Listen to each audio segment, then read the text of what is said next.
Good morning बच्चों। आज हम आपके लिए थर्ड पार्ट डायरेक्ट इनडायरेक्ट का लेके आए। थर्ड पार्ट में इम्परेटिव होता है। पहला पार्ट एसेटिव हो गया, दूसरा इंटरोगेटिव हो गया, तीसरा इम्परेटिव हो गया। इम्परेटिव होता क्या है? इनमें ऑर्डर या डायरेक्शन या कमांड, ऑर्डर डायरेक्शन या कमांड, रिक्वेस्ट, सजेशन, एडवाइस का सेंस होता है। ये क्या भाव होता है?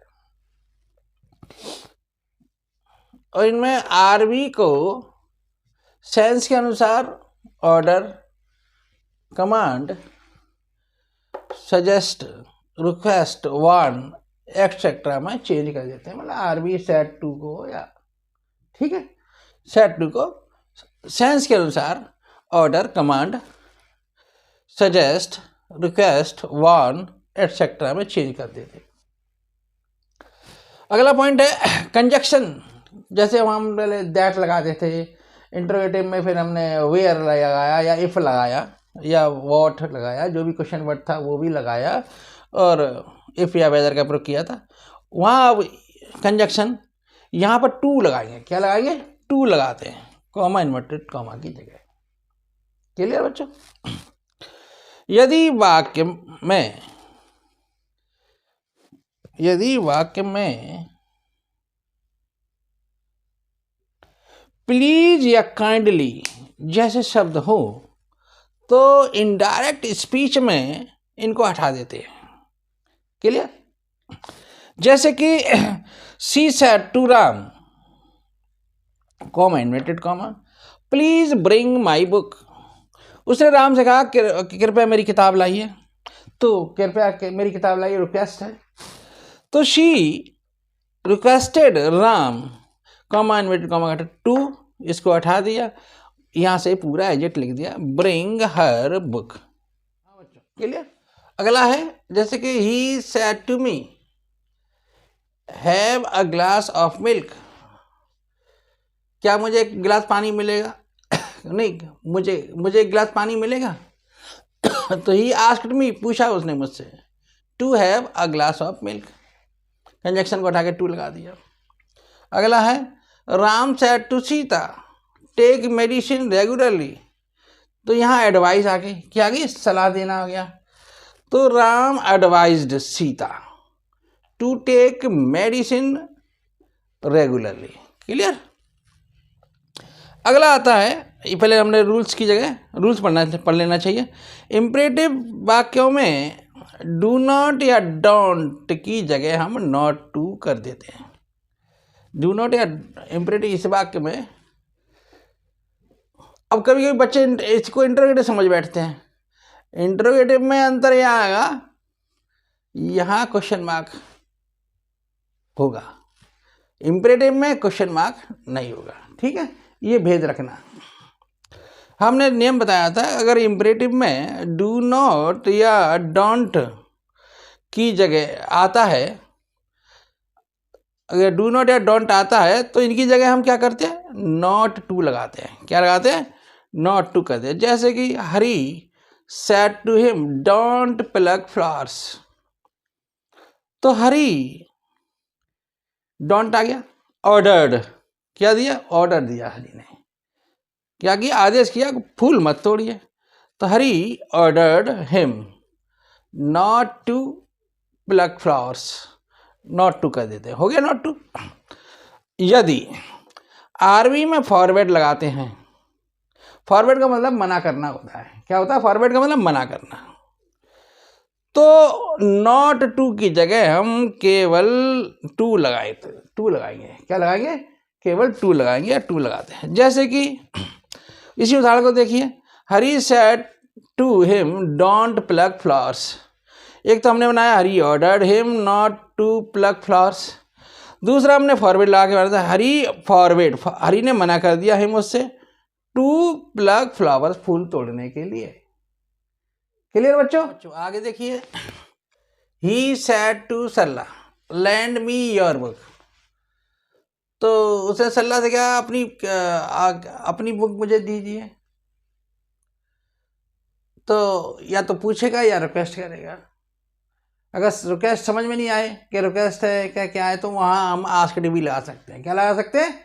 आस्क्ड लगा सकते हैं। जैसे ही आस्क्ड या ऑब्लिक रिक्वेस्ट, अगर कोई किसी से कोई चीज़ मांगेगा तो रिक्वेस्ट ही करेगा, तो हमने रिक्वेस्टेड, आस्क्ड या रिक्वेस्टेड। रिक्वेस्ट आस्क्ड को जब लगाते हैं जब हमें कंफर्म नहीं हो, ये समझ में नहीं आ रहा होता है कि ये रिक्वेस्ट कर रहा है कि मांग रहा है, तो आस्क्ड भी लगा सकते हैं। तो ही आस्क्ड या requested Sarla to lend him her book. Clear बच्चों? अगला है नोट। इंपरेटिव में आरएस में केवल डू का प्रयोग हो, नॉट नहीं आए। क्या है? डू का प्रयोग हो, नॉट नहीं आती है, तो पोलाइटनेस शो करने के लिए करते हैं। किसके लिए? पोलाइटनेस शो करने के लिए करते हैं। डू से हम समझ जाएंगे प्लीज लगा है। क्या समझ जाएंगे? प्लीज समझ जाएंगे। जैसे कि he said to me do come again, उसने कहा फिर जरूर आना। ऐसा तो नहीं कहा फिर जरूर आना, उसने कहा फिर जरूर आना। तो उसने रिक्वेस्ट की, डू लगा दिया, तो मैंने भैया एक बार फिर जरूर, हम लोग हिंदी में बोलते हैं भाई साहब एक बार फिर जरूर आना, जल्दी आना प्लीज है, अब तो आए मगर आगे के लिए जल्दी जरूर आना है। तो ऐसे ही अंग्रेजी में हम लगा सकते हैं, वहाँ तो हम शो कर सकते हैं बोल के, लेकिन अंग्रेजी में ये केवल डू लगाकर शो करते हैं। जैसे कि he said to me do come again, please please दोबारा फिर आना है, तो प्लीज के बगैर उन्होंने डू लगा दिया। तो ही रिक्वेस्टेड मी, तो डू का मतलब हम रिक्वेस्टेड समझ गए, तो he requested me to come again. Clear बच्चों? अगली बात है नोट। इंपरेटिव में टैग क्वेश्चन का प्रयोग होता है, तो इनडायरेक्ट बनाने से हमें टैग क्वेश्चन को हम हटा देते हैं। क्या करते हैं? हटा देते हैं। जैसे कि he said to me open the door, comma will you, क्या तुम खोलोगे? तो ही सेड टू मी, उसने कहा दरवाजा खोलिए, क्या तुम खोलोगे? तो ही आस्क्ड मी, पूछा। यहाँ ना तो रिक्वेस्टेड कहा ना तो कन्फर्म नहीं हुआ, रिक्वेस्ट है क्या पूछा, तो हमने यहाँ कन्फर्म नहीं होता वहाँ आस्क्ड लगा देते हैं। क्या लगा देते हैं? आस्क्ड लगा देते हैं। तो he asked me to open the door, हमने टैग क्वेश्चन को बिल्कुल हटा दिया। क्लियर? अगला रूल्स है, जो वाक्य लेट अस से शुरू होते हैं तो लेट अस के दो अर्थ निकलते हैं, एक तो सजेशन और एक प्रपोजल। ठीक है बच्चों? तो लेट अस के साथ कंजक्शन टू या दैट वी शुड कर देते हैं। क्या कर देते हैं? टू या दैट वी शुड कर देते हैं। कंजक्शन क्या कर देंगे? टू या दैट वी शुड। टू तो हमने पहले जानते ही हैं, दैट वी शुड एक एडिशनल भी कर सकते हैं, और लेटस को हटा देते हैं। ठीक है बच्चों? जैसे कि Ravi said to me let us go to market, Ravi ने मुझे प्रस्तावित किया, सुझाव दिया, चलो बाजार चलते हैं। तो रवि सजेस्टेड मी,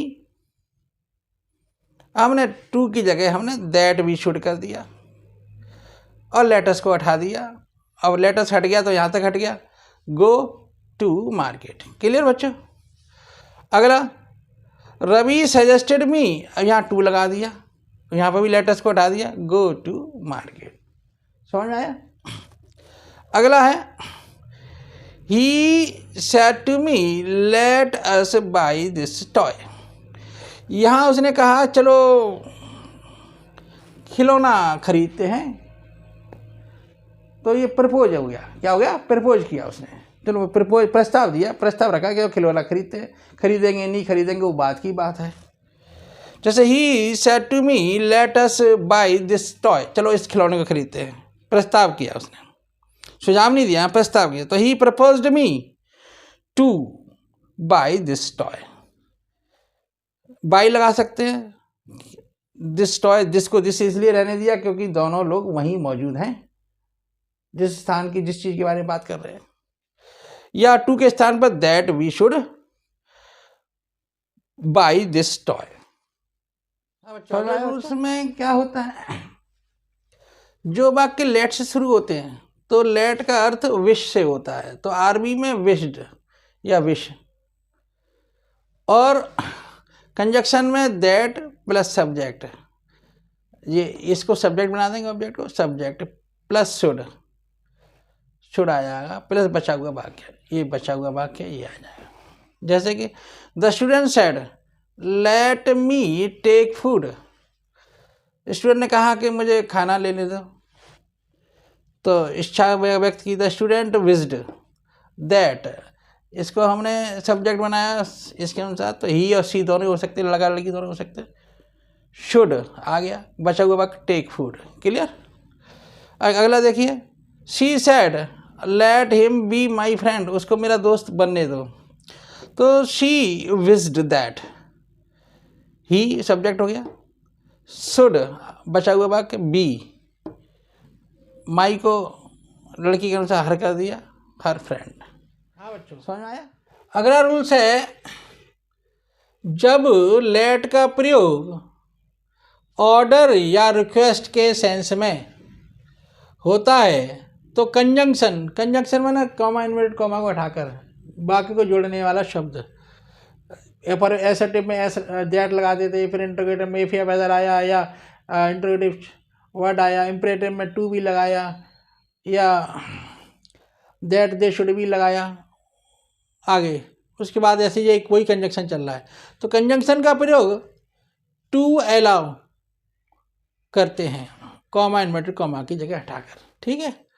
जैसे the boy said to the teacher let me go home, तो ये सेंटेंस है, एक बच्चे ने कहा टीचर से, अध्यापक से कि मुझे घर जाने दो, तो इसमें बच्चा रिक्वेस्ट ही करेगा। क्या करेगा बच्चा?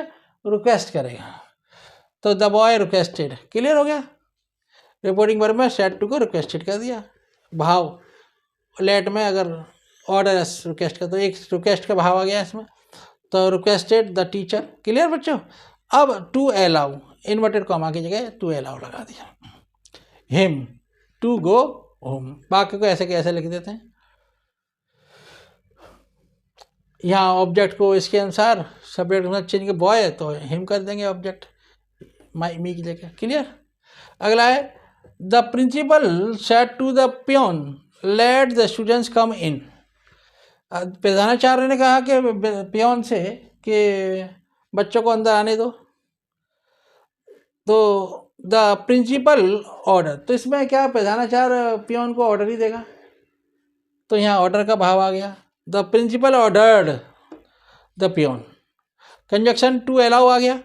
Clear. The students come in. हाँ बच्चों, आज इंपरेटिव पूरा हुआ। और क्लास कैसी लगी? अच्छी लगी है तो इसको सब्सक्राइब और आगे जरूर बढ़ाएं। धन्यवाद।